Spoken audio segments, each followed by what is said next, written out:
What's going on, guys, and welcome back to the Adventure Outpost, your hub for all things movie related. Another weekend has come and gone, and it is once again time to talk those juicy box office numbers. That's right, we're talking the last weekend in January 27th to the 29th. We have continued this slow drop since the beginning of the year. We started off strong, over 100 million weekend, and we have dipped below week after week. This weekend, we were only able to put up in the top 10 $61 million, a decrease of 13.3% over last week. So we're continuing to tumble in every week after January. We need February to come back strong now. We got movies like Knock at the Cabin, 80 for Brady, Magic Mike's Last Dance, Ant-Man and the Wasp, Cocaine Bear. We need February to bounce back in a big way. And if it wasn't for these two movies that have been out in January, it will have been a barren wasteland. But we're going to dive into all of those good numbers right here, right now. We are going to kick off and take a look here at the top 10 for the weekend of the 27th. And it should surprise absolutely nobody, once again,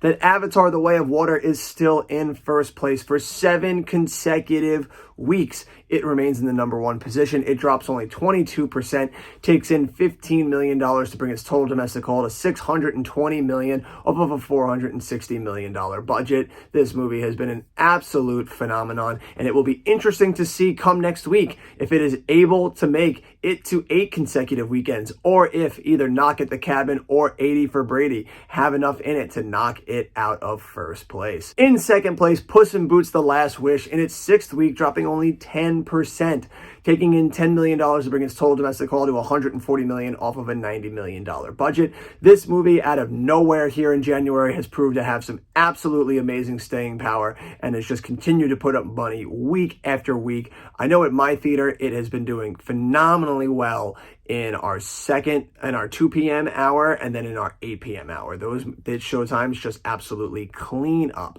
This movie just continues to do phenomenal business and have phenomenal legs. In third place is A Man Called Otto, in its 5th week, dropping 23.3%, taking in $6 million to bring its total domestic haul to $46 million off of a $50 million budget. So it is very close to hitting its break-even point.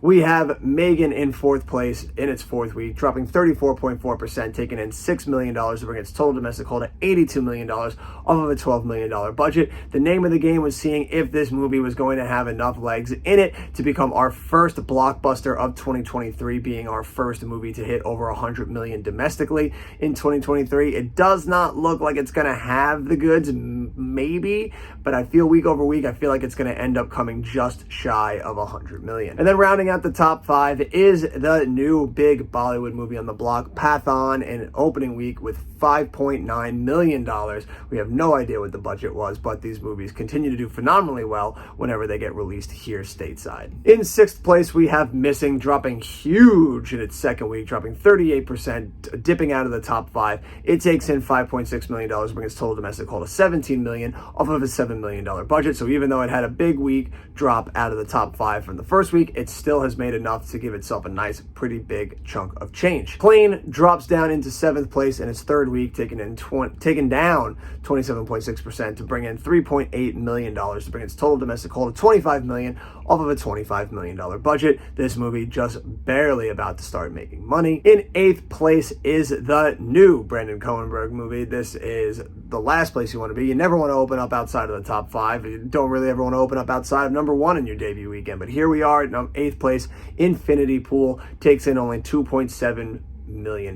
We have no idea what the budget was, but definitely an interesting spot. I mean, this movie was always going to have a bit of legs ahead of it if it wanted to come up big and make some big money, and of course, here we are. In 9th place, it is a movie that I've never even heard of before, Left Behind: Rise of the Antichrist, made by Kevin Sorbo. So obviously this makes a lot of sense why I've never heard of it, but it somehow made enough to get into the top 10. In 9th place, takes in $2.3 million. Again, we have no idea what the budget is on this one. It was hard to find these numbers. This movie looks so painfully direct-to-video. It is a wonder it made it into theaters at all. And then rounding out the top 10 is The Wandering Earth 2. It takes in $1.3 million. to take 10th place, and this is another one that we have no idea what the budget is. So a very interesting top 10 there, especially towards the bottom half, that number 8 through 10, just very interesting movies there all across the board between Infinity Pool, Left Behind, and The Wandering Earth 2. And now we take a look at our top 10 worldwide for 2023. We take a look here at the chart. In 10th place at the bottom is Varisu with 35 million. We got 500 Miles with 42 million. Pathan drops right onto there in its opening weekend in 8th place at 54 million. We got a movie Deep Sea at 60 million. Cheburashka, probably butchered that, at 75 million. Hidden Blade at 80 million. Boonie Bears at 125 million. Megan in the third spot, the only movie from domestic United States at 146 million right now. The Wandering Earth 2 with 354 million. And a movie Full River Red, already at almost $500 million at $433 million. We always see this early in the year. You get a lot of movies that are from international. You get a lot of movies outside of the U.S. that hold firm in this top 10 in the beginning of the year, because we like to save all of our good stuff for more towards the middle of the year when we get into that summer season and then towards in the back and fall. So we might see a few pop up as we go along. I'm sure Ant-Man's going to get on there, but we really won't start to see a lot of American titles start to breach this until we get closer into the May, June, and July, and all that good stuff into the summer. Now we take a look at the domestic charts. We'll start with 2022. We're going to take a look at the top 10 domestic for 2022, a spot where Avatar has still yet to claim number one in at least one spot. We take a look here at the chart. In 10th, we got Black Adam, we got Sonic the Hedgehog 2, Thor Love and Thunder, The Batman, Minions Rise of Gru, Jurassic World Dominion, and Doctor Strange all holding strong in the same place.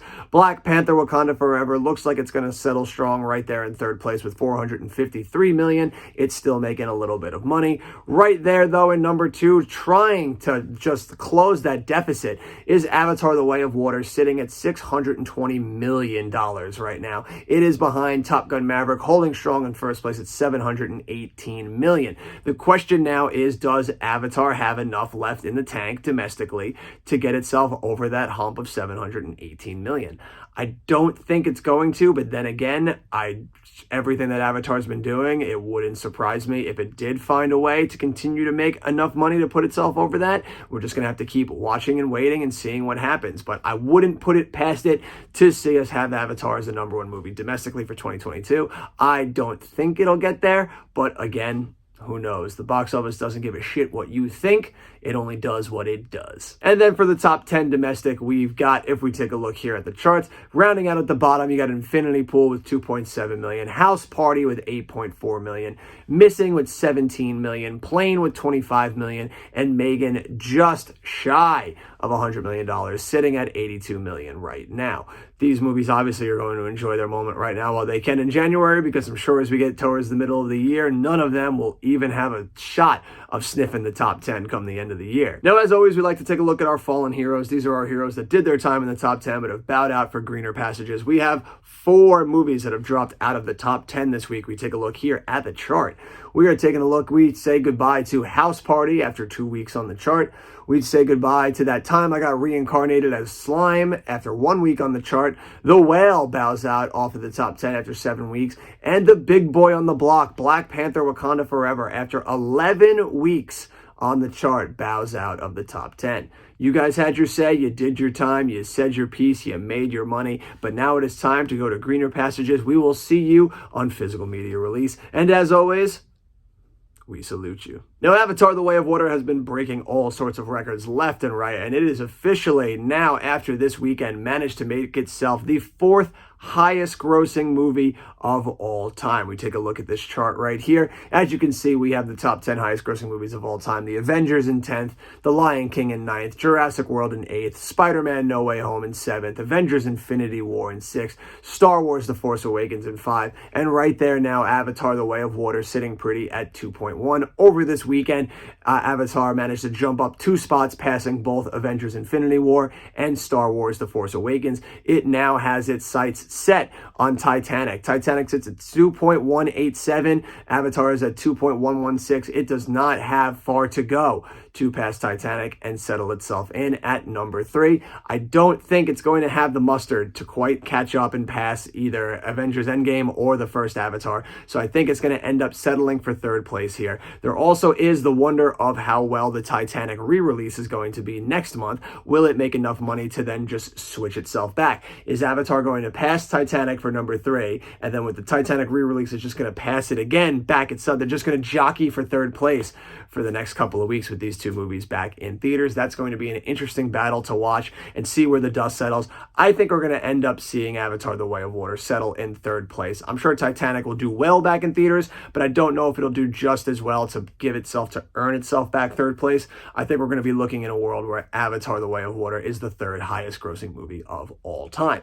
The craziest thing to me out of that, though, is if you look at the top 4 highest grossing movies of all time, James Cameron has 3 of them. That is stupid fucking absurd. And again, also, if we look at the top 4 highest grossing movies of all time, Zoe Saldana is in 3 of them. That is absolutely insane. And then we take it and we scale it back a little more at that. You've got 6 movies now that have grossed $2 billion.